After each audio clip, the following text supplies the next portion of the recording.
Film बीनी ये हमारे मुआशरे का एक जुज़्वे लाजिम बन चुका है। पिक्चर देखना, सिनेमा बीनी करना, फिल्में देखना। अभी मुसलमानों ने 25 जनवरी को पठान मूवी को हिट करवा दिया, बल्कि यहाँ तक एक वाकया बयान किया गया। कशकोल एक ऐप है, उसके अंदर एक वाकया आया था कि एक हैदराबाद के नौजवान ने पूरा थिएटर बुक कर लिया, गुजरात के एक नौजवान ने थिएटर बुक कर लिया और कहा कि भाई पठान मूवी का विरोध हो रहा है, इसलिए हम पठान मूवी को हिट करा के दम लेंगे। तो कहा कि भाई आप क्यों इतना ठेका, पूरी कौम का आपने ठेका लिया हुआ है? तो वो कहने लगे कि असल में शाहरुख खान का विरोध हो रहा है, शाहरुख खान हमारे वाला है, तो हमने ठान लिया है कि हम शाहरुख खान की पिक्चर को हिट करा के दम लेंगे। तो एंकर ने, जो मीडिया पत्रकार ने जो सवाल उनसे चुपता हुआ किया उन नौजवानों से, वो मैं आपको सुनाना चाहता हूँ। उसने एक सवाल किया कि लोगों ने फिल्मों पर एतराज किया तो आपने फिल्म को हिट करा लिया। ये एतराज तो आए दिन अजानों पर, मस्जिदों पर, इस्लाम पर, मुसलमानों पर, दाढ़ी पर, मस्जिद पर, औरत के बुर्के पर भी होता है। क्या तुमने मस्जिदों को कभी आबाद किया, मदरसों को आबाद किया? आज हमारे मदरसों और मस्जिदों के ऊपर तलवारें लटक रही है, एतराज़ात की बौछार है।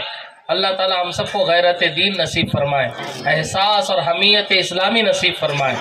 आइए हजरात, फिल्म बीनी यानी पिक्चर देखना, मूवी देखना, इस उन्वान पर एक ड्रामा मुकालमा पेश करने के लिए उमर इब्ने गोहर और साद शरीफ आए और अपना मुकालमा पेश फरमाए।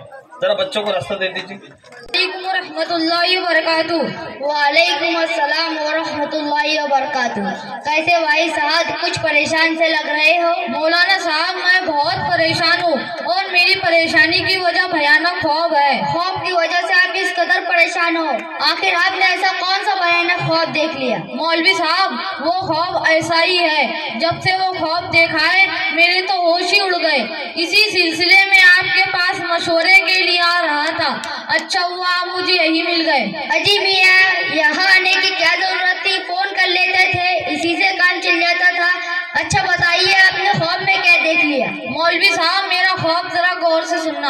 हाँ हाँ, हम आपका ख्वाब जरूर गौर से सुनेंगे। तकरीबन 1:30 बजे रात को मैं एक फिल्म देखकर सोने के लिए बिस्तर पर लेटाई था कि फौरन नींद लग गई। फिर फरिश्ते मेरे जिस्म से रूह निकाल कर ले जा रहे थे। मेरी लाश पलंग पर पड़ी थी। घर वाले खूब रो रहे थे, सबसे ज्यादा मेरी बीवी रो रही थी। फिर मुझे घुसल दिया गया और कफन पहनाकर कब्र में दफन कर दिया गया। लोग दफन करके जा रहे थे और मैं उनकी कदमों की आवाज सुन रहा था।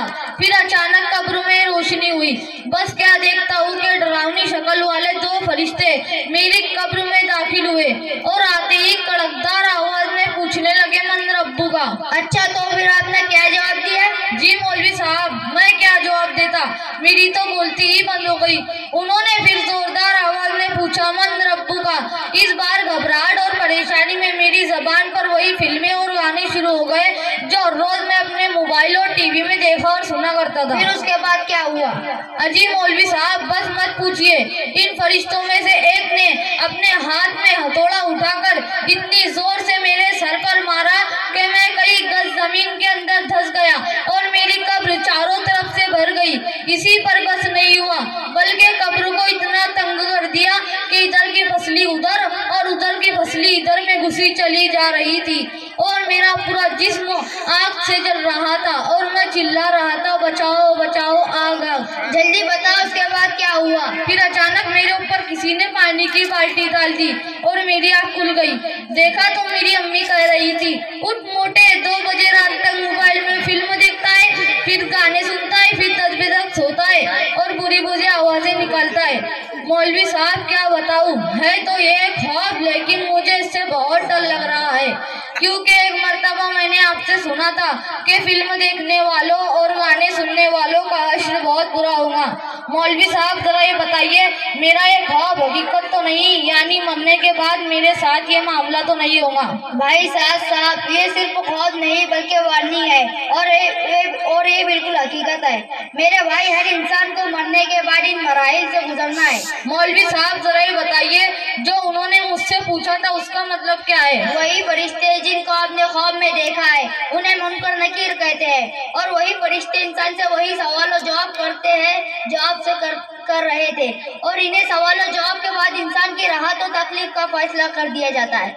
आया आपकी समझ शरीफ में। हाँ, एक बात ये भी याद रखो, इंसान दुनिया में जिस चीज से मोहब्बत रखेगा मरते वक्त उसकी जबान पर वही चीज रहेगी। जैसा कि आप हर रोज अपने मोबाइल में गाने सुनते और फिल्में देखते हैं और आपने रात को वही बड़बड़ा दिया है। अरे नादान, उन्होंने मालूम किया था कि मन रब्बू का, तेरा रब कौन है, लेकिन तुम्हारी जबान पर तो गाने रटे हुए थे, फिर वही जारी रही है। हाँ मौलवी साहब, मेरी जबान पर एक से एक गाने रटे हुए थे।